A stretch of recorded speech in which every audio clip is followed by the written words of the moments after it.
Welcome everyone to the 30th Annual Spring Planning and Zoning Conference.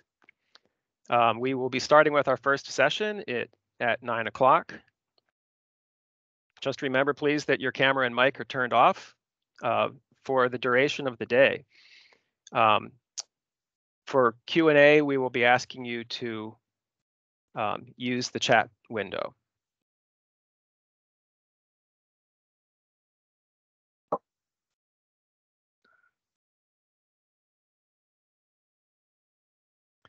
I am Ken Gallagher with the Office of Planning and Development.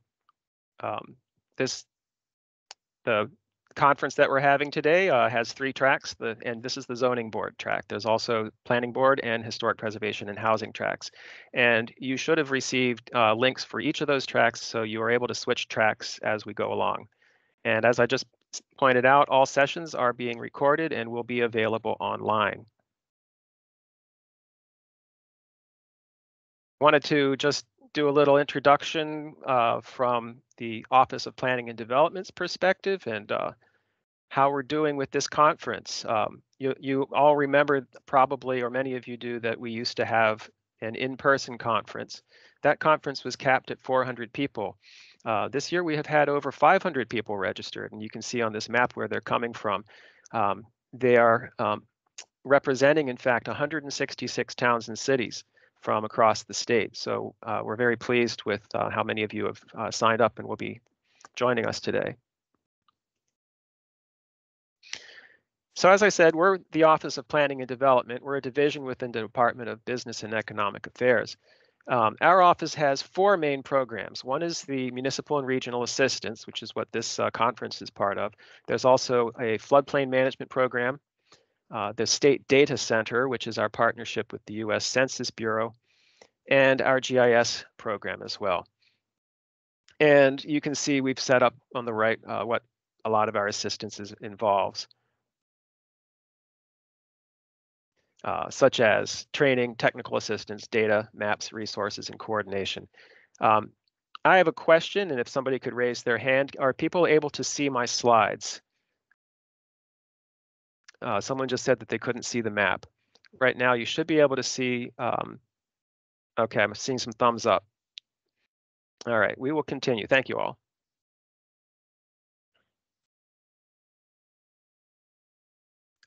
Our office has several other training resources, most notably the Planning Lunches at Noon Plan monthly webinar series. We've been running these since late 2020. They're held on the 3rd Thursday of each month from noon till 1 p.m. And here is a list of the webinars that we've done so far this year. And the slides and recordings of these webinars are available on our Planning and Zoning training page. And they will also be offered on our YouTube channel. We also provide other options for training and certificates online. We produce planning and zoning handbooks for the planning and zoning boards. And we, as time permits, we produce publications on best practices by subject area. So to learn to see how to participate, just take a look at the top of your screen. We will be asking for comments all through the chat window. There is a button there for chat at the top of the page.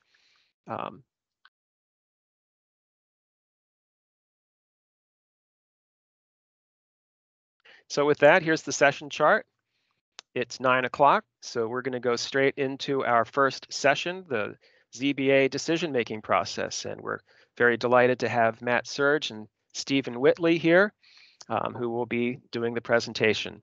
So go right ahead. Whoever's going first, please go ahead and take over the controls. Thank you, Ken. Can you hear me? Can everyone hear me okay? Yes.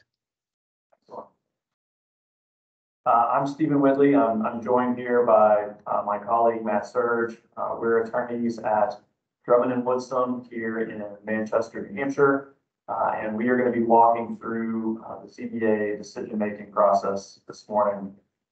We've broken up just a little sort of beta, just so you can be aware of this. We've broken up our presentation into 4 parts, and we're splitting them up, and we're going to be alternating.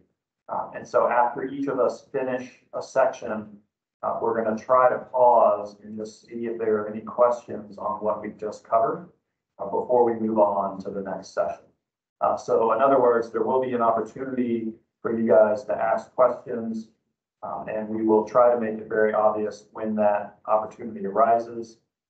I don't think you need to wait. If you have a question, go ahead and put it in the chat, and when we finish each section, we'll have a chance to look at what's in the chat and then try to respond as best we can. Just one other note, and if you do ask a question and we don't get to it, hopefully you'll join myself and Chris Bolt at 2:15 for the general Q&A on zoning board process, and we'll try to field it down if we can. Excuse me, Matt and Steve, we did have one question while people were waiting. So I've got that written down. I don't know whether you would like me to when you're ready to take questions, I can get that to you, or just look farther back in the chat. There's one back at 8:28. Okay. Our chat is not populated with anything right now, so. Okay. What's the question again?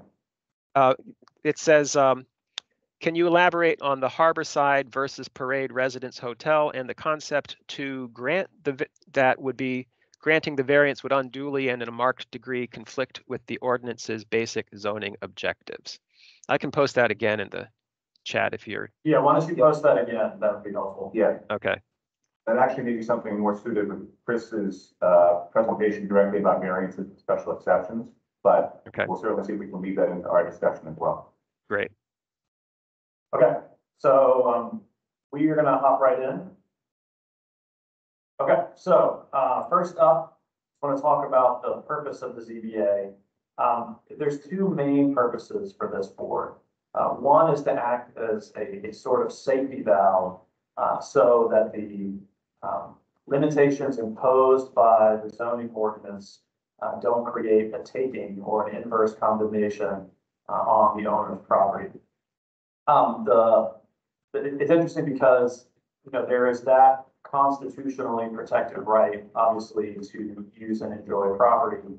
The town or the city that you may be in has a sort of counterweight to that, and that is your municipal police power to enact a zoning ordinance. And so there's some tension there between, you know, how much you can permissibly utilize your property versus how much the municipality can control what uses are located where and under what conditions. And so one of the purposes of the ZBA is to sift through that sort of balancing and figure out in certain circumstances if it's appropriate to give that safety valve to prevent a taking from occurring. The other thing that the ZBA does is that it's a statutory appellate body for certain appeals. So it's where you go to get relief from an administrative appeal. Those involve the construction or the interpretation of the zoning ordinance. If your zoning ordinance allows for certain uses by special exception. And then obviously, as I mentioned, the safety valve, that's the variance relief. That's what the variance is doing, basically. And then the last one is an equitable waiver. All of those are set forth in the statute. The citation's right there. But those are the statutorily enacted powers that the zoning board has. So I think as compared to the planning board or other municipal boards, the zoning board is really exclusively a quasi-judicial board. It's not legislative. It doesn't have a legislative function. That means it doesn't create or amend land use ordinances or regulations. That's within the purview of the planning board. It's not an executive board. The zoning board does not enforce its own decisions. There's a separate arm of your municipal government that is charged with enforcement. And so the ZBA, as I mentioned, is really an appellate body. And because it's an appellate body, it's quasi-judicial. It interprets the ordinance and the regulations, and it applies those to the application that's before it. Somebody's property is before the zoning board members. And so the process that the ZBA follows. The procedural protections that are in place are elevated, because when the ZBA makes a decision, it is determining how someone can use the right. It is, I guess, constraining how someone can exercise their right to use their property. So because of that, there are some extra procedural precautions that need to be in place. So this is maybe your crib sheet for this. If you take away nothing at all but this one slide, this is what we'd like you to know.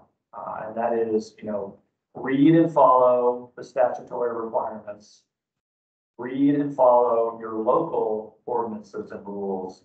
And if you aren't sure about how to proceed, please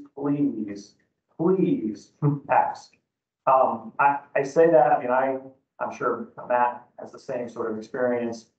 We run into a lot of problems that probably could have been avoided, or at least thought through a little more fully, if we were aware of them right as they were happening, versus hearing about them, with a phone call or an email saying, oh, at the last meeting, this, and this happened.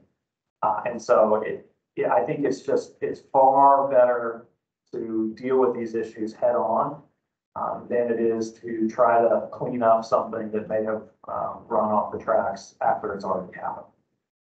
And then the last one, I hope that we don't have to say this, but it's here, so I'm going to say it.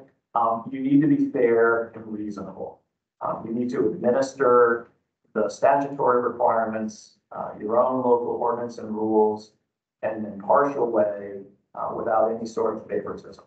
And frankly, that's why all those rules and regulations are there.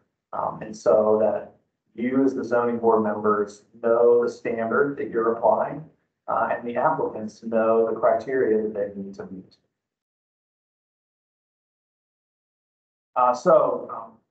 The zoning board, all municipal authority, not just the zoning board, it has to come from an actual source. And in New Hampshire, that's the legislature. And so for any action that the zoning board is considering doing, there needs to be a statute that authorizes that action, or that necessarily implies that you have that power. And so, this is another conversation that we have a lot. New Hampshire is not a home rule state, and that means that if the legislature doesn't set out the power, or it doesn't necessarily flow from something that's set out, you can't rely on the absence of the statute to give you the power. It has to come from state statute. And so, that's that last one there. So if you don't have the ordinance rule of procedure that's authorized or implied by a statute, arguably you don't have the power to take that action. So your relationship to the public is obviously really critical. There are some procedural due process requirements that you really need to adhere to. Citizens have a right to notice and the opportunity to be heard. The municipality has a constitutional obligation to provide assistance to all citizens with the ZBA process. And process is folded there because your job is not necessarily to provide legal advice per se, or to answer questions about, what can I do or not do on my property. But at a minimum, you need to be able to explain to someone that comes in, if you want to do this, this is the process you need to follow to get that approval. And if they have questions, you need to do your best to answer those questions. This obligation, though, it has some parameters. So you do not have a duty to educate people beyond the notices that are legally required. And the case citation here is an interesting one. In this case, the Kelseys, they had been in to talk to the zoning administrator about a development, and they had, were obviously very concerned about it. And their understanding of the conversation with the zoning administrator was that as this particular project progressed, they were going to get personal notice of when it was going to come back before the board. That didn't happen. So they found out about an approval that was given, and they did not have time to file an appeal. It wasn't filed within a reasonable time. And so they claimed that that shouldn't be held to that reasonable time standard because they thought they were entitled to actual notice. And the court said, no, you don't get, actual notice, even if you come in to express your concerns. The obligation to assist citizens, that's just, you can't read it to require something like that. As a quasi-judicial board, one of your functions is that you have to resolve the evidence that's before you, and you have to make factual findings. And that means that you get to collect evidence and hear testimony. And you can use your own personal knowledge, but there are limits on that. And the limits of that personal knowledge, they get a lot of attention in court cases because I think there's a misconception that your personal knowledge can really be anything. And that's just not what the case law supports. It is really limited to traffic, the surrounding uses in an area, and the characteristics of a neighborhood. That's about the limit of what the case law says you can apply your personal knowledge to. And so if that's the extent of your personal knowledge, then you need to rely on the evidence that's presented to you for everything else. This is another one that I hope I don't have to say, but it's here. So your decision needs to be based on the facts that are before you. And then you're going to apply the legal standard to those facts to reach a decision. And you can approve, deny, modify, and also impose conditions. The burden of proof is on the applicant, and you are developing a record because if there is an appeal to the Housing Appeals Board or the Superior Court, that's what they're going to look at to figure out if you proceed correctly or not. They're going to look at the record that you compile. And if there's, a court action or a housing appeals action, a hearing, those bodies, they typically don't have witnesses. They don't hear from people. They really just look at the written record that was before you and take legal argument, but that's it. And so you need to really, really have a thorough and sound record in case you're ever challenged. Can I just have one thing before we run off? I just personally can't emphasize enough the fourth bullet, the burden of proof. I don't know how many times I've seen either the Housing Appeals Board or the Superior Court kind of lose sight of that. And I think it bears reminding them every time. In fact, I had a Housing Appeals Board case very recently where literally the board sort of was putting the burden on the ZBA, in my opinion, to prove that someone was not entitled to something. And I filed a motion to reconsider, and thankfully was successful on that, reminding them that the burden always rests on the applicant for every criteria, and evidence has to be submitted to satisfy each of those criteria. Never on the board, zoning board, that is. So I just wanted to highlight that first one, because I just run into that time and again, and it just bears repeating for the court and the board. Courts need reminders too, unfortunately. Okay, so constitutional procedural due process. Because, as I mentioned at the beginning of my little presentation, the zoning board is really at the apex of a tension between what you can constitutionally do with your property and the restrictions placed upon it by the zoning ordinance to protect against the unfair loss of that property right. There are certain procedural protections that must be adhered to. These are all probably pretty intuitive, but I mean, they're really critical. The first one is just notice to the affected persons of the proposed action. The next one is that you have an opportunity to be heard at the public hearing, to agree or disagree and give your reasoning. And that includes the opportunity to present your own evidence. The ability to appear and speak through counsel. Many times, some of these applications are pretty technical in nature, and so it's not just limited to legal counsel. You know, if you have some sort of an engineer or a wetland scientist, they should absolutely be allowed to speak on behalf of the parties. The decision needs to be made by an impartial tribunal. You can't be biased or have prejudged the application that's before you. And again, shouldn't have to say this, but you know, your deliberation needs to be based upon the evidence that's before you and the facts that you have determined.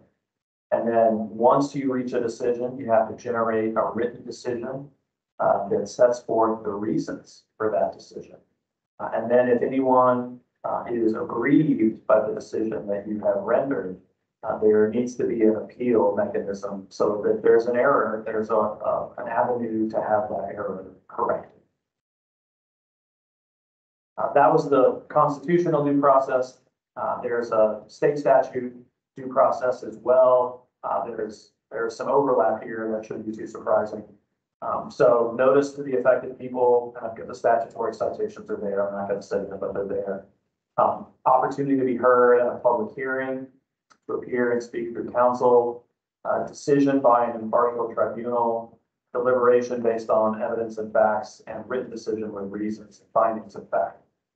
One quick note on notice to affected people. There was a case that came out last year, I think, and it was a party was seeking an excavation permit from the town of Sanberton, and the ZBA was actually the earth excavation regulator. And so they, in addition to earth excavation, you also need a special exception to do excavation. And so the notice went out, and the notice didn't mention anything about it being an application for an excavation permit. And the court ruled that even though the notice didn't mention that, the notice met this statutory standard, because the New Hampshire statute, it is pretty limited in what you need to provide by statute. You really only need to provide information that an appeal was filed or someone seeking a variance or a special exception, and then the time and the place of the hearing. That's really all that statute requires you to inform people about. Even if you comply with the state process, though, I'm going to flip back here for a second. You need to also comply with this constitutional procedural due process statute. And just because you comply with the state statute doesn't mean you're automatically deemed to have complied with this one. And so I say that because there's more to providing adequate due process than simply meeting the letter of the law as it's listed here on this page. Working with other boards. So a lot of times the applications that you're hearing, they're going to have to go in front of other municipal boards. Most likely it's going to be the planning board. And so we get a lot of questions about, you know, which board should hear the case first, and you know, whose conditions prevail, and how do you deal with that? And I don't personally, I don't think there's necessarily an absolute right or wrong way to do this. I think there is some logic to saying the zoning board approval should be first, because you're usually in front of the zoning board to make sure that your use is allowed or permitted. And then once you have a permitted use or permitted by special exception or variance, then you go to the planning board to work out the site-specific conditions of that development pursuant to the site plan or the subdivision regs. But I'm not aware of any law that requires you to go to the ZBA first. No, I usually land the same way. Occasionally you'll see a planning board accept an application and possibly approve with one condition to get that variance, special exception, whatever. But fundamentally, I just have an issue with that, because it's a planning board, you're going through a checklist and you have to accept this application is complete. And to me, it's a big red flag if people don't satisfy zoning, because you leave some trying to do the site plan, for example, and it doesn't use a variance. Well, no, it doesn't, it's not ready to go yet. But anyway, as Stephen said, there really is no direct law on that, one way or the other. But normally ZBA should just go first. Yeah. Or joint meeting with the next board. Right, yeah, that's a great segue because, you know, one tool that's at your disposal is that you can hold a joint meeting. That means that the planning board and the ZBA, in this sort of hypothetical, they would each call a meeting to be jointly held, and the applicant would present to both boards at the same time. And that way, it's more efficient. And it also, there's a lot of instances where somebody presents one plan to the zoning board and then it gets changed a little bit when it goes to the planning board. And doing this joint meeting can help to prevent those situations from occurring. So when you do a joint meeting, each individual board has to comply with all of the legal requirements imposed upon it. So that means that each board has to notice it. Each board has to take separate minutes. Each board has to have separate votes. Each board has to have separate decisions that are rendered. But it is very, very efficient and can be really useful if the applicant knows that they need to involve both boards. This is my last slide before we're going to take a little pause and switch the mat. So I'm going to cover this, but if anybody has questions about what's been covered so far, now would be a good time to sort of think about them and pop them in the chat. So this is not limited to the ZBA, but ZBA applications to the ZBA, you get one bite at the apple. So if an applicant comes before you and they want a variance or a special exception, and they are denied, they don't get to come back typically. However, if the proposal has materially changed in nature and degree from what they first proposed, they can come back. And there's a couple of things you should just be aware of when you think about this second attempt at approval.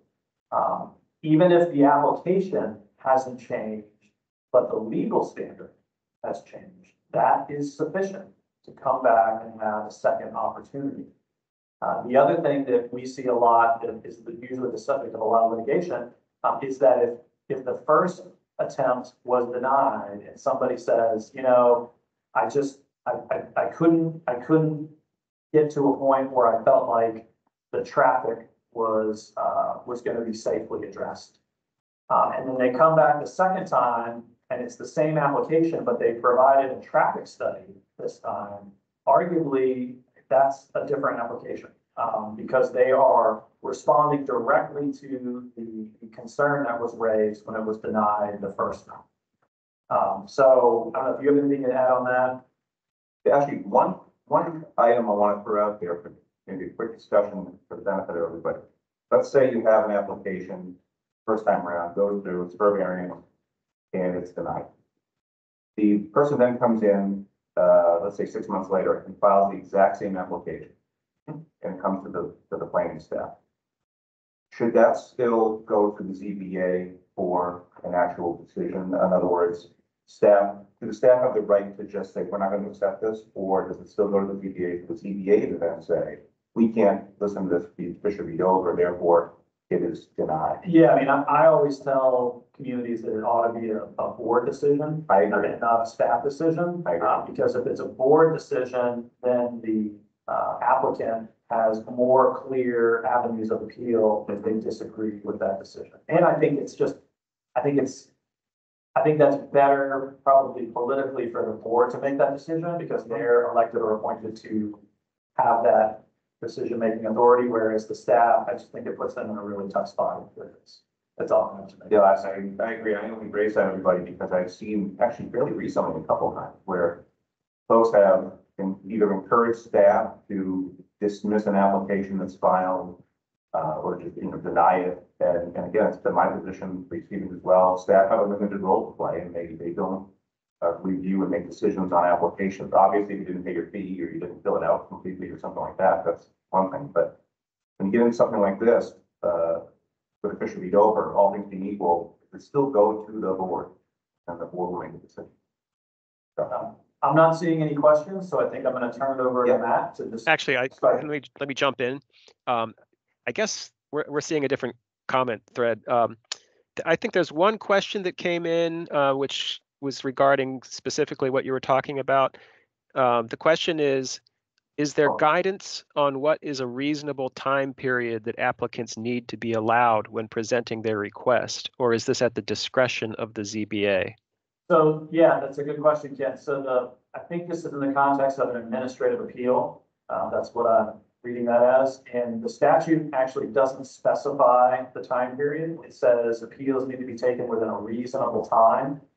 The rules of procedure for the zoning board ought to define what that reasonable time period is.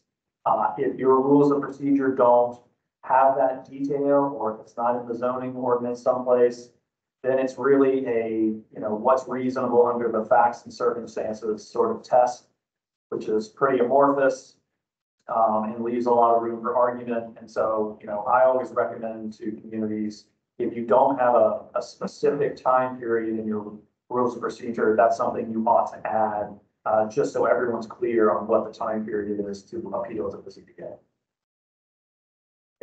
Agreed.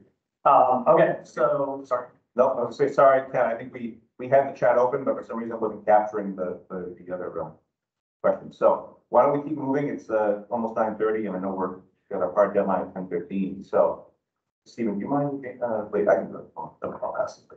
Oh, that doesn't work. Okay, 1 second, folks, we're just doing a little technological. There we go. Okay, so now we're gonna get into some of the mechanics of the ZBA process. We're going to begin where we at the very beginning. It's a good place to start, which is the application. So for most communities, you should have an application form that basically is, again, a roadmap for what you need or what the applicant needs to do to get the relief that they seek. It's important to have their kind of laid out what are they seeking, a variance, special exception, whatnot. Make sure the criteria in the application are not only consistent with your ordinance, but that both are consistent with the current law. And I will kind of touch on that as we go along in some of these slides. And you're asking the applicant to explain, okay, I need, special exception from whatever provision of the zoning ordinance, to explain the facts that meet each criteria. And again, that's why those standards seem to be there. And when they come to you for hearing, use that application. And what they've alleged or what they're asking for as that roadmap, again, to ask your questions and for the evidence as it's introduced to be considered with respect to each standard. As for the hearing itself, so the application comes in, statute now provides you 45 days to schedule that hearing. It used to be 30, most of you remember that. But now we have 45, which is nice. I think that gives us a little more wiggle room with notice because that used to hang people up once in a while. See what we said here. Oh yeah, so there is a requirement now, which we'll talk about in the next slide, about decisions being within a particular time frame. That has changed, but don't forget about federal law. And those of you who have dealt with telecommunications towers, you probably are familiar with something called the shot clock rule. And I won't get into it in any detail. I'll just say that there is a federal requirement that if you receive an application for a telecommunications facility, if it's a new tower, you have, I think, 150 days, I believe, to make a decision. And if it's a co-location, I think it's 90 days now. But, and I may have those days wrong, but those are fairly hard deadlines to make decisions on those applications, and that's for zoning or planning. It's just land use boards in general. But just keep that in mind and certainly consult with your legal counsel when something like that comes in, because that shot clock rule does get used often when someone's alleging a violation or on an appeal from a decision that denies telecommunications facility. As for notice of the hearing, statute is very clear about that. Get that certified and verified mail to all parties 5 days before, along with newspaper publication. And to echo something Stephen was said about due process, always err on the side of providing more notice than less notice. Remember the phrase process is cheap. A few extra dollars to make sure notice is done right, a few extra notices, get out a little early, whatever. Yeah, but I can't take credit for that phrase. It's a colleague of ours who works here, gave me a long time ago, but that in the end could save you a lot of money for us having defend you in a lawsuit, because many times you'll see that the lawsuit is brought literally on a due process, didn't get noticed, and the judge almost has no choice but to send it back for another round. And there's one thing that you never want to hear, that's the word remand. So we want to avoid that at all costs. In terms of this, issuing the decision that I can speak today, we now have a 90-day clock from receipt. So remember, when you get the application, you get 45 days for the first hearing, 90 days to make the decision. Now, that is, of course, waivable by the applicant, and often I've seen it so far abused. Trying to ask the ZBA to make a decision on something that is at all controversial this day and age is almost impossible in 90 days when you receive the application. At least that's in my experience. You know, especially with technology now, people can participate in multiple ways. It's very hard. So if you're going to extend it, if you're going to go long, make sure it's on the record, and you've asked the applicant, and the applicant has agreed to it. But that's, of course, a critical point now, just like with the planning board, because that's what the court's going to look at. If someone claims that when you violate the 90-day rule, that doesn't mean they're going to get automatic approval, but it might mean it gets sent back and you have a certain amount of time to finish it up or something else. But another thing the statute now has, which I think is very advantageous, is this third bullet about denying without prejudice. I think this is very helpful for us, and I've seen this used already in a few contexts where someone's applying for relief. There may be a situation where they need something from the state or information from the state for TDS, for example, for if a wetlands concern or a well or something like that. And some of the information just isn't available yet, and the ZBA simply can't make an informed decision. And in that case, it is okay to deny without prejudice, and that allows the person to come back and essentially reactivate the application down the road once the information is available. Now, I warn you, do not abuse this. I think it's easy to kind of look at it and think, oh, we're almost up to 90 days, let's just deny without prejudice, and then we can start over again. That's not going to work. I think the judge will see that as a pretext for not wanting to make a decision. But if it looks reasonable on the record that you simply don't have enough to fill in the gaps for the various criteria, whether it's special exception, variance, what have you, I think you're on firm ground. And again, like everything we say here, run it by your counsel before you make that decision. And don't forget about NHMA. We're always going to tell you, talk to them too. Your members pay for it, ask for their advice as well. Now, here's something that comes up fairly frequently, and that is the right to a full board. As the slide says, there is no entitlement to demand a full board. As long as you have a quorum, and if it's only more than 3 or more, you can proceed. That being said, I know myself, Stephen, I'm sure you're of the same mind, and I know other of our colleagues are, almost always offer the applicant the ability to come back at the next meeting when there's a chance to have more than 3, hopefully 5 members available. Now, again, I know, wait, what about the 90-day clock? That's true. That has to be discussed as part of this. Because again, this is running from the receipt of the application. You got to separate that out from the planning board, where your clock starts to run when it is accepted as complete. Here, it's once this thing's filed, that clock starts. So make sure that's discussed as part of that process. But normally it is, and I've never seen an applicant say, no, I'm not going to allow more time, because they want as many members as possible to do it. In terms of getting into alternates and things like that, we all know, or you should know, the statute's fairly clear, and your rules of procedure should say this. The chair designates alternates, if they're available, to fill a vacancy as a regular member of the board. Whether that vacancy is because they're just not there, they're sick, they are disqualified, whatever. If that happens, I'm generally of the mind that the alternate who's seated should just stay throughout the process. I don't like the kind of picking people in and out of a board. I think that complicates things. I think a clever either applicant or a butter, whoever might be on the appellant down the road in the case, can try to make some hay with that and say, well, Stephen was on the first time and then Matt showed up the second hearing. Stephen didn't understand something, and he said something that really tarnished the rest of the application. Sent it back, so I couldn't correct it, that kind of thing. So I like to see one, whoever's established as the board, that's the board, period.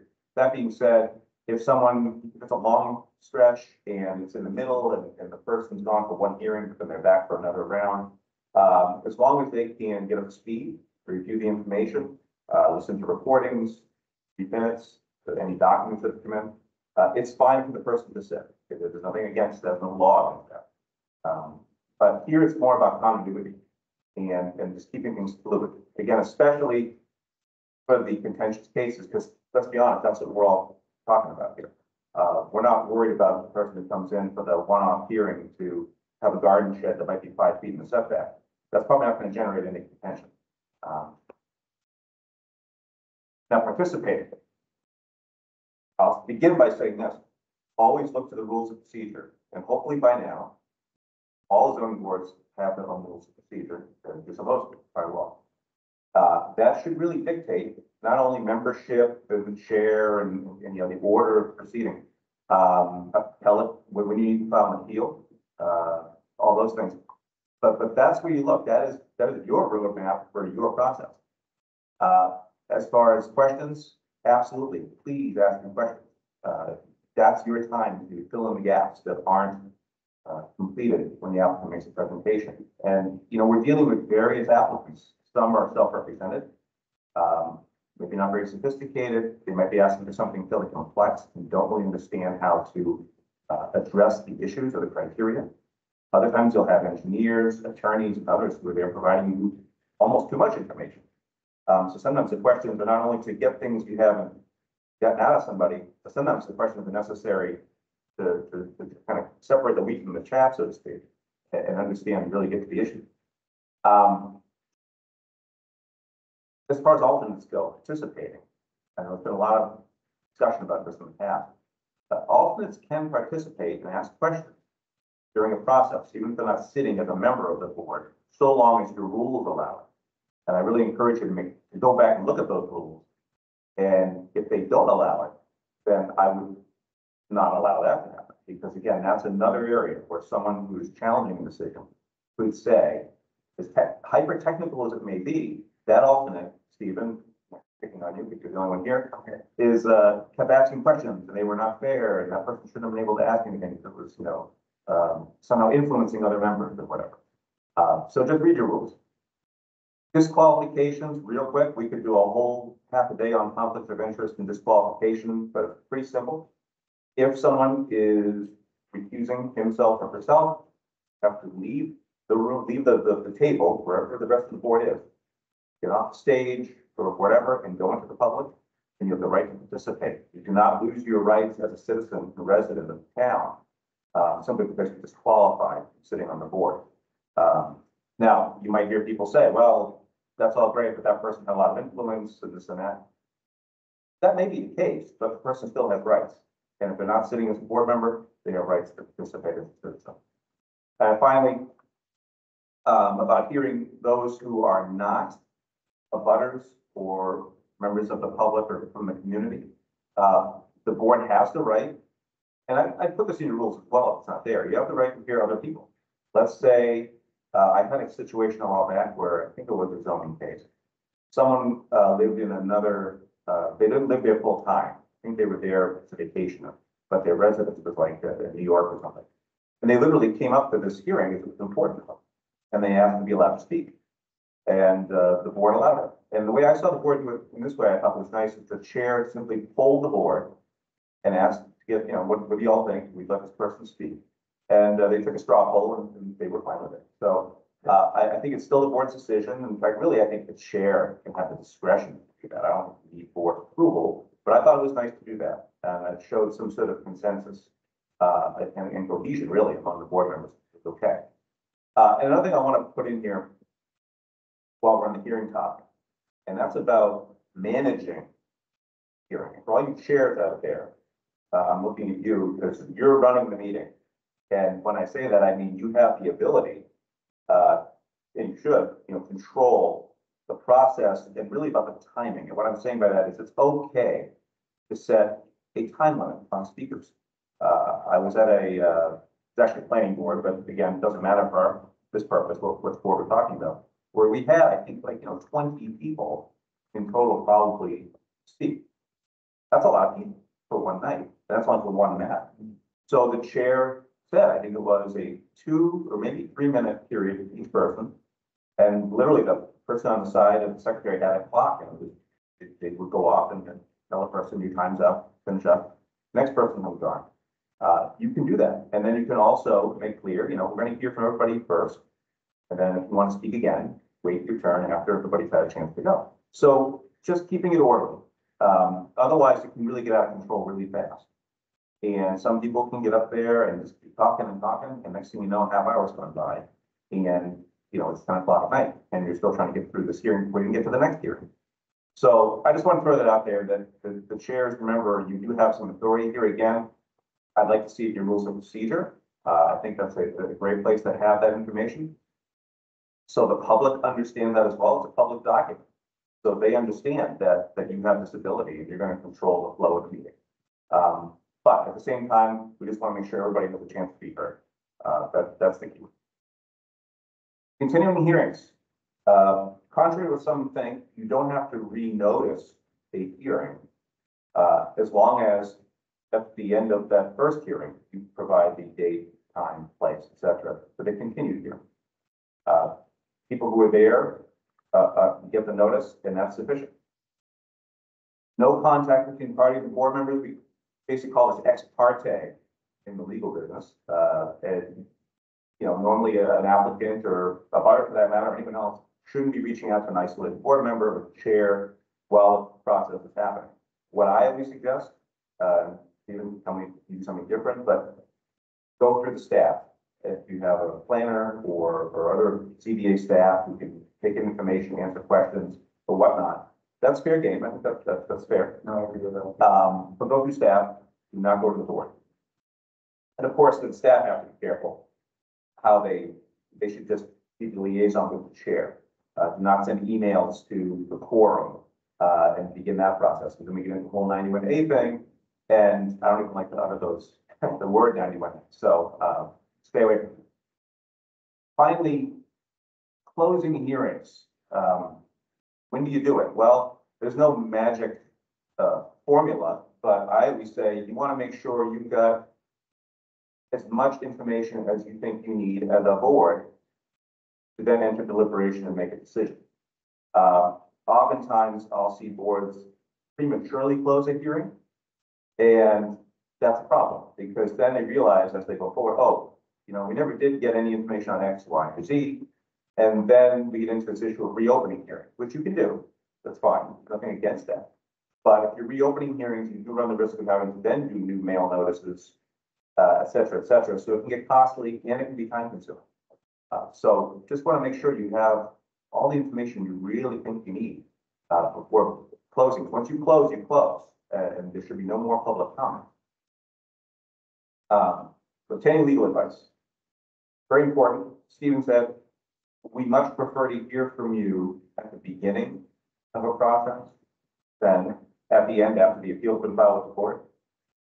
I think a lot of times we can help navigate you with something that might cost a little money on the front end, but it'll save a lot of money later and time. At least we hope so. When you're discussing or considering advice from us, there's really two things to take away under 91A.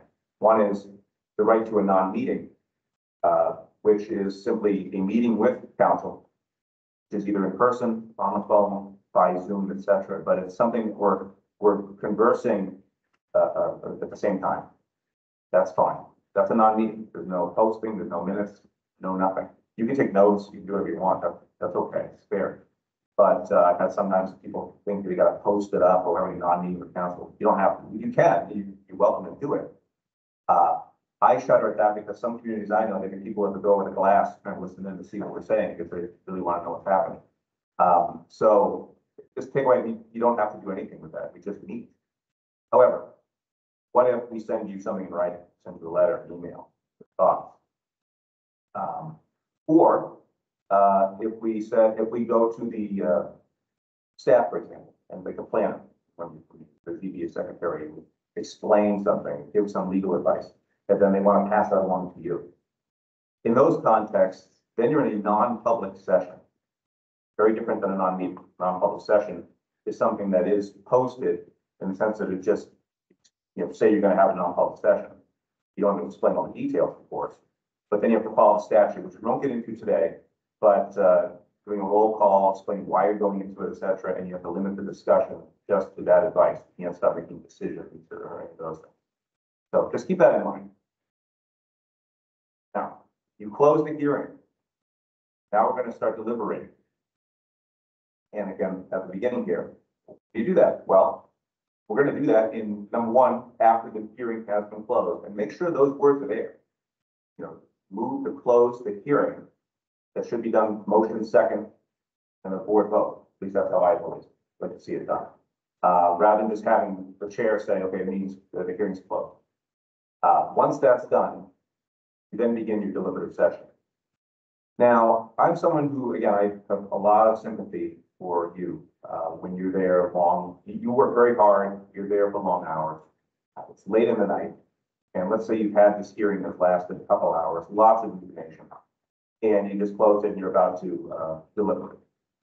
There is nothing wrong with continuing that meeting and then maybe talking with counsel first, again, in one of those either non-meeting or getting advice and then discussing it in non-public, and then deliberating when you're fresh. There's nothing wrong with that. Yes, the 90-day clock, I know it's hanging over our heads. But generally speaking, you're not going to get dinged if you wait a couple weeks or whatever to then deliberate and make your decision. So just keep that in mind. I always encourage boards, if they can, to take a little time. You don't want to rush these things. That's where mistakes happen. And that's where we get into trouble. And also with deliberations, just remember, please do it in public. There are public meetings, no behind the scenes discussions, no email threads. Don't discuss it in a non-meeting council. Don't discuss the merits of an application and start discussing conditions or whatnot. Make it all in public. It's among board members when you're deliberating. You're not asking questions of the audience. You're not getting any further input or evidence. The case is literally submitted, just like for the judge, when he or she takes all the evidence and walks off the bench and goes to the chamber. It's over. I can't ask any, the judge won't ask any more questions. It's done. And finally, the minutes, make sure, please, that they're very clear when you're deliberating and that everybody, all the members are capturing those minutes and what they're saying and what they're discussing. It doesn't have to be verbatim, I know, but it also has to be specific enough that a judge can understand what's going on. But I'll tell you right now, I'm noticing a shift in the last maybe 5 to 10 years where courts are more interested in each member's understanding of something versus just used to be, at least in my feeling, was the board as a whole makes a decision. Was that a correct decision under the law? It seems like now the courts tend to pick apart members and say, well, that member didn't seem to understand this enough. So I've got a problem with that. And I think I need to send it back for another round of hearing.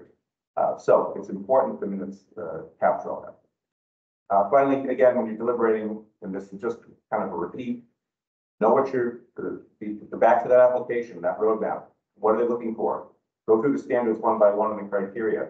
Go through the facts that you see that satisfy each one of those, or that don't, what's lacking, and move accordingly. Real quick, in 674-33, the variance statute talks about voting on variances of a whole or voting on variances criteria by criteria. You choose one, you stick with it until I think it was the time 90 days, 60 days. You can then change it, wait 60 days, and then do it the other way. Personally speaking, as counsel to my boards, I always say discuss it all, make sure it's clear each criteria, but please, I like you to vote as a whole. I don't like to vote on each one. I think it's too complicated. Yeah. So I want to keep this train moving, so I'll hand it back to Stephen. And at this point, I didn't see your question. Well, I think we should keep going. Okay. After we finish. Yeah, so we have a lot to cover, so Yeah. I'm trying to keep moving, This is a meaty presentation. we'll look at the questions. If we have some time again, we'll also look at them. So, okay, yeah, so findings of fact, Matt gave a really great segue and introduction for this. Your written decisions, they have to include findings of fact that support the decision. And I get a lot of questions about what this means. And the advice that I give is, you know, if you're going through special exception criteria or the variance elements, you know, there are certain facts that you need to agree with in order to say that that particular criteria has been satisfied. And so think about that, you know, so if you're talking about, let's just take spirit of the ordinance and public interest in the variance test.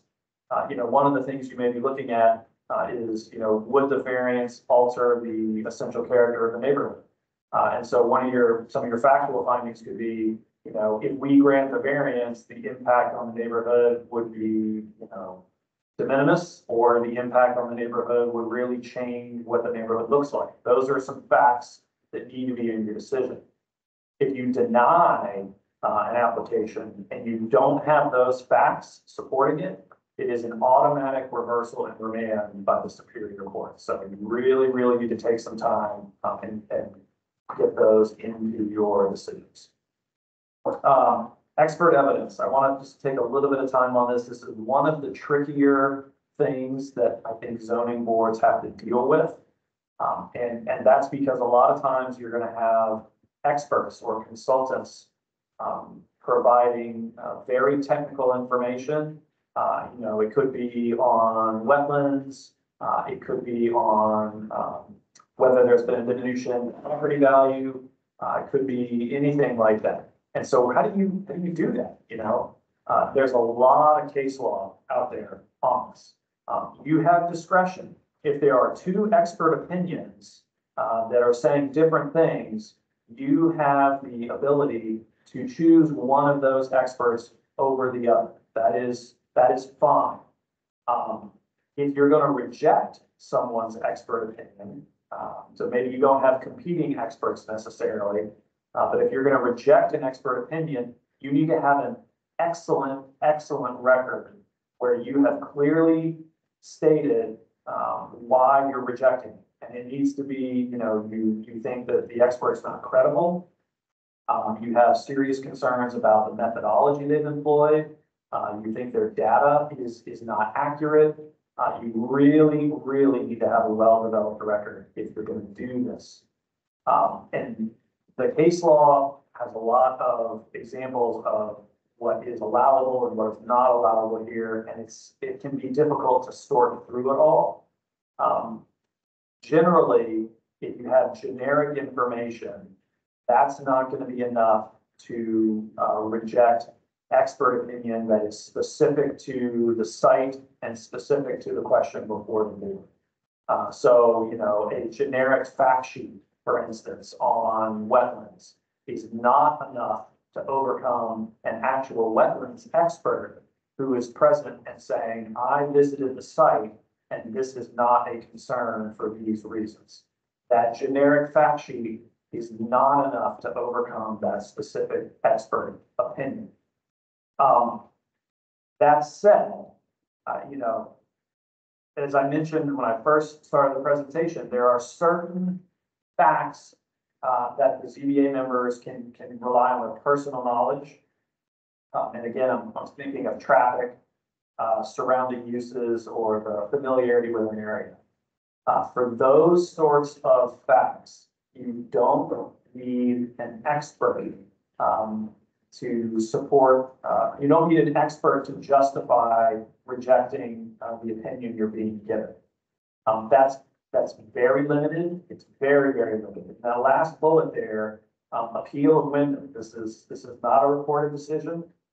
In that decision, the Supreme Court rejected the ZBA's fact-finding process. And that's because the ZBA members were examining the economic feasibility of workforce housing. You know, how many workforce housing units can I put into my development before I'm not making money? And the applicant had experts and they were saying we can only do 5 workforce housing units. If we do any more, we're going to lose money. The ZBA rejected that opinion and they didn't have an expert on the other side to rely upon. They were really just saying that they didn't agree with the methodology of the expert opinion. And the court said, that's not good enough. Now contrast that with another case, which is not in this bullet, but 3 Ponds v. Town of Milton, actually decided within a year of that Wyndham case. The court reached the exact opposite conclusion. That case had to do with the impact on traffic and pedestrian safety of a development. The applicant had experts. The ZBA rejected the expert opinion and said, we know this intersection. We know what the traffic is like here, and we have identified these issues with your methodology, expert, and we disagree with it. And in that case, because they were talking about traffic, which is something that you can rely on your personal knowledge, the court said, we're going to agree with the way the ZBA did the fact finding here. You didn't have an expert opinion, to rely upon, but because it was traffic related, you don't need it. And you can identify methodological errors and you can reject the opinion that was offered by the expert. I don't know if you want to add anything to that. That's kind of big. I just went through that really fast. So That is a lot to get. Yeah. Just if you get an expert on one side of an issue and they've given you fairly comprehensive, credible statement, report, whatever it is, if you're going to reject it, I mean, just make sure you've got a really good reason for doing so. And again, I emphasize enough, conjecture, speculation, personal basis, reasons, whatever, generally not going to cut it at all. So, just keep that in mind, that's all. I think the general takeaway for this, if you're presented with an expert opinion and you have doubts about whether you can rely upon it, I know it's hard to spend the money, but I think you're probably better suited getting an expert, a third-party expert to render an opinion as well. Which maybe we'll have them. That's right. That's right. So yeah, moving on. So the motions. So usually people begin with what the applicant has asked for. Oh, I went too far. Oh, right. All right. Oh, yeah. Sorry. Follow your rules of procedure. I was having my notes and not the presentation. Follow your rules of procedure and making, seconding, and voting on them. You don't need to feel like you have to adhere to Robert's rules. I recommend against that. I just don't think it's worth the trouble to do that. Can a member draft and not circulate a motion ahead of time? Yeah, I think that's fine. When you start circulating to other members, that's when you run into some 91A issues, but Matt mentioned that he really want to. Yes, a motion can be amended, but please keep track of what the amendment is and whether the person that moved and seconded agrees with the amendment. And one easy way to deal with that is only have one motion before the board at a time so that you don't create confusion. Putting together the motion. So you usually start with what the applicant has asked for, but you're not required to grant exactly what the applicant is seeking. The ZBA has some discretion here. You can modify what has been requested. So you can grant the relief that you think is appropriate. You can include conditions. That is okay. And this is where a lot of times the motion can get amended as you're deliberating, because people will say, oh, I think I'm okay with this, but only on the condition that this happens. And so that's okay, but you just need to make sure that it's set forth, you state what the condition is, and you make sure that everyone understands before they vote on what your conditions, what you're incorporating into the city. And then the last bullet there, you want to be wary about incorporating codes by reference, because you may not realize what those codes require, and it could have some unintended consequences.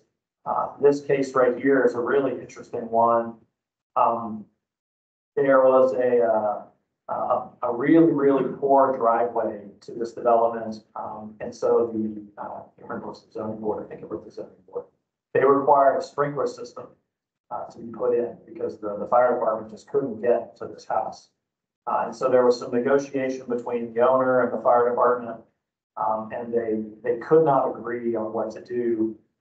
And there is a state law which says that the ZBA cannot require or enforce a sprinkler requirement. And in this case, the sprinkler requirement did not come from the ZBA, it came from the fire code. The fire code that had been referenced included a requirement for sprinkler systems if the driveway adequate was not, if the driveway access was not adequate, and the court upheld that in this case. So the motions, you should say really clearly what you're asking the board to do. And who made the motion and who seconded it needs to be in the minutes. That's required by 91A. I think it's really good practice to write down your motions and give a copy of that to the person that's taking the minutes. And the motion, I think it's helpful to include the findings of fact in the motion as well, so that it's very, very clear what you're basing your decision upon. Conditions of approval. There are a couple different types here. Conditions precedent. Those need to be satisfied before the approval is final or the plan recorded. I typically recommend, and I think Matt does too, that putting a time limit on how long the applicant has to satisfy them really saves a lot of trouble down the road. Conditions subsequent, those restrict how the property is used going forward. Hours of operation is a really good example of that. This last bullet is a really interesting case. It talks about the ZBA, you don't have the ability to delegate or assign your duties to other boards or agencies. You can only do that to the applicant.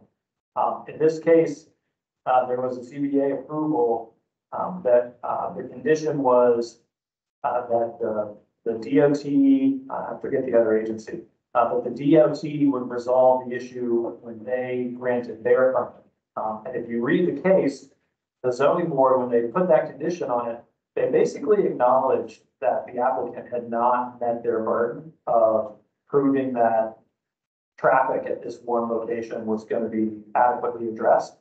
And instead of either denying the special exception or placing a condition on the applicant to do certain things to address the traffic, the ZBA said, we're going to condition this on you getting permits from DOT. And they basically punted the problem to DOT to deal with. And the court said that was unlawful. You can't use conditions in that manner. I hope you know this, but I'm going to say it. Variances run with the land, not the owner.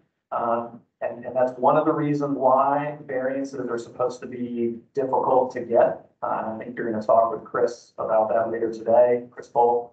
And so, yeah, when you're granting a variance, you need to keep in mind that it's going to attach to the property. And so regardless of who the owner is, they were going to have the permission of the ZBA to carry on that use. There's an exception to that. It is a variance for the disabled. The ZBA can provide the variance expires when the person with the disability has no more continuing need to use the property. There's also a waiver from building and site requirements for agricultural uses. That's a fairly new one. And under that agricultural exception, the ZBA can grant a waiver to the extent it's needed to permit the agricultural use. That one comes from the state as a whole, the land use ordinances. There is an explicit goal of protecting agricultural uses. And so that's why this exception is in there. Voting on motions, Matt mentioned this a little while ago. You need 3 votes to take any action. That doesn't matter how many members are actually seated in the board. So if you have 2 no-shows or 2 recusals, and so you only have 3 members of the ZBA that are actually present, you need all 3 of those members to vote in the affirmative to grant the relief. This happens a lot. Like what happens if there is a motion and you don't get those 3 votes? What does that mean? Is it a denial of the application, or is it a non-decision? Ideally, this is something your rules of procedure would address. If not, I take the position, I'm curious your answer to this, Matt. If you have a motion and you don't get those 3 votes, and your rules of procedure are silent on what that means, I advise my communities that the motion has effectively failed. And so the relief, they didn't get the relief, and so that's the decision on the application. Yeah, I think that's one way to certainly interpret it, and I think that's fine. I know personally, I've always liked to see, if you're not going to approve it, I like to see an affirmative vote to deny it, because we got to give reasons why we're denying it. So that's a good point. Not to say though that if it fails, that's a denial. What are the reasons why it failed? I don't know. I just like to look at it more as an affirmative action rather than a kind of looking at it in a negative. But either way, you're right. It can be done as long as it's clear in the record. How that works. Yeah.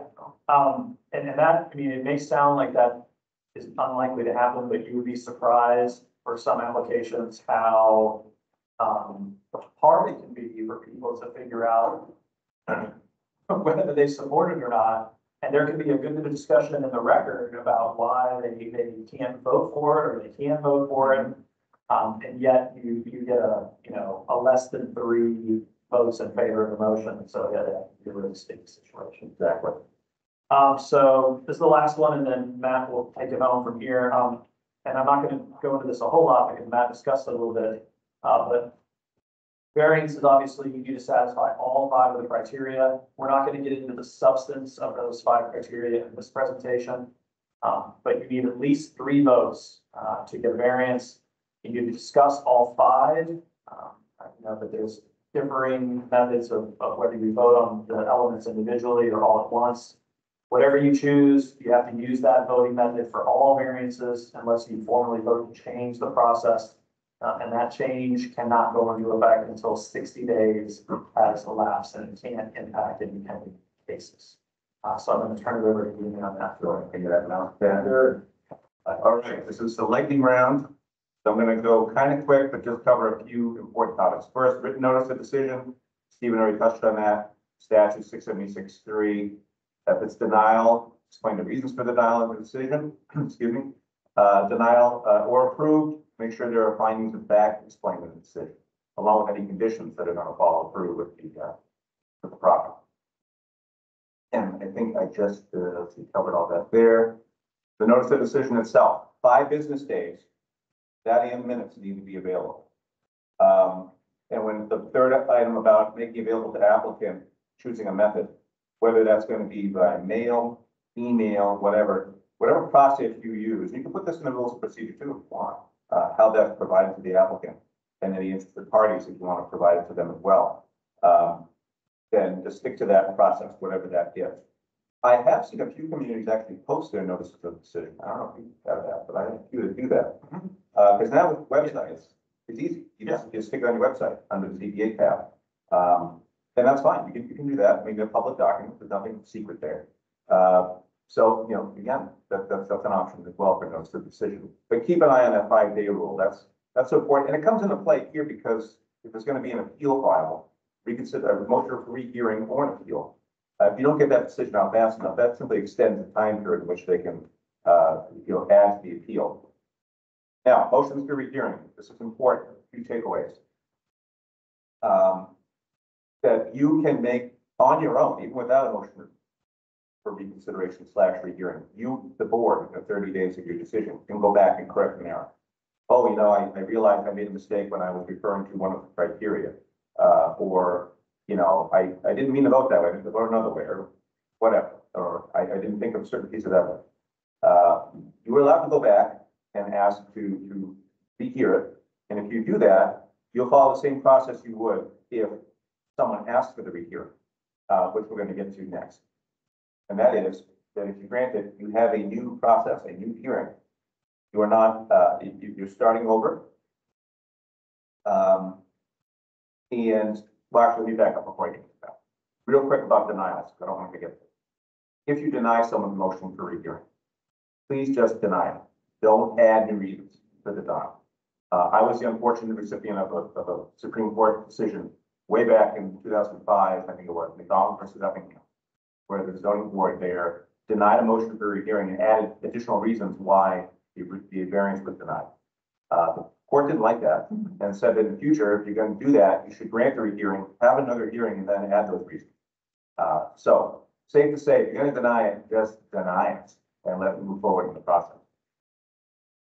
Now, if it's granted, back to where we're going, you schedule a hearing, you provide new notices. You're basically doing this over again. That's what this is. You're not limited by the issues that were discussed before, or that were discussed before, or they're in the motion, for example. The motion may only call out a few items that were allegedly erroneous. But this is going to start the whole process over on an application. That being said, the board can certainly incorporate the prior record. I mean, I can just see a case where you've had 4 or 5 rounds of hearings, you've got lots of minutes, you've got lots of documents. That can all be included. You don't have to redo all that, you don't have to reinvent the wheel. But you have to give it another listen. Everybody, applicant, experts, attorneys, abutters, everyone has a chance to participate in the hearing, and you follow the same processes that we were describing earlier, the same time periods, etc. So you have the motion, and either, well, really, if you deny the motion, or if you grant the motion, then deny the application again, there are a few appellate options for someone who's dissatisfied with your decision, or who's agreed, quote unquote. Really, it's either going to go to the Superior Court or it's going to the Housing Board of Appeals.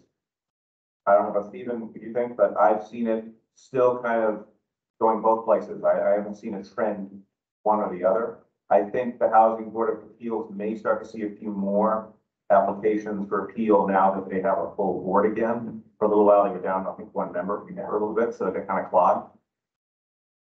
So you might see going either place, but the key here for either location, and for us as your attorney, is to make sure the record is complete, and it is just that is going to be what the judge or the board relies upon when they decision. So we need to make sure that everything in that record not only is properly organized, which we assist you with that, of course, but also that, again, back to those minutes, making sure those are clear minutes and that they're accurate and they're thorough as you went through the process, always thinking ahead of the possible appeal. And here we go. You know, we got to get that in within 30 days, generally. It's a quick time frame. So we need your help too, your staff's help when we put these together. And I'm going to tell you something. This is a way, you know, we're throwing money away when I tell you this, but you know, now staff take the time, take a little time to make sure those things are organized, the minutes are all together, the decisions, any letters, correspondence, tax maps, whatever. Make sure they're kind of organized, and we get it. That makes our job easier. Put it together in a way that the judge or the board can easily review. And again, it saves the town money paying us to comb through it. So that's pretty much the end of the mechanics, and then just some concluding suggestions. And again, kind of obvious, right? Try to stay current on what's happening. There's still, you know, off and on you see changes statutorily,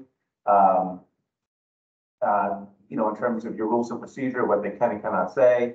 Always go back and review them. And one thing for me, go back and look at your zoning ordinances too, when you look at how variances and special exceptions are addressed. I know I've seen some where it kind of talks about a special exception, but doesn't really have any criteria. And that's difficult because there's no statute laying out like a variance criteria for a special exception. That's something that you do as a town. So if you don't have that in there, that becomes very problematic when someone wants to get a special exception. So try to make sure that just stay on top of the law, make sure the statute's clear, make sure the rules follow. Now, if we can, one real quick thing, I know we didn't really have a chance to answer the question because the time for this presentation is a little tough to fill. But at the end of our presentation is our email addresses. I want to encourage anyone with a question, I mean anybody, please feel free to write to Stephen or I, and we will do our best to answer it as soon as we can. At this point, probably next week for you, but we do value your questions. Love that you're able to do this with us, and we all of you signed up for this. And we want to hear from you, and we want to try to answer your questions when we can. And we're sorry we didn't get to them in the presentation itself. Thank you. Awesome. Okay, great. Thank you very much, Matt and Steve. There was a lot of information there that was included, and I'm sorry that we've run out of time, that we cannot get to the questions that people asked, and there are a lot of really good questions in here. What I'm doing is I'm compiling those questions as they come in. We've got a document being built here. Please stay around for the Q&A at our last session of the day if you're able to, and we will get to as many of these questions as we can at that time as well. So once again, thank you for coming.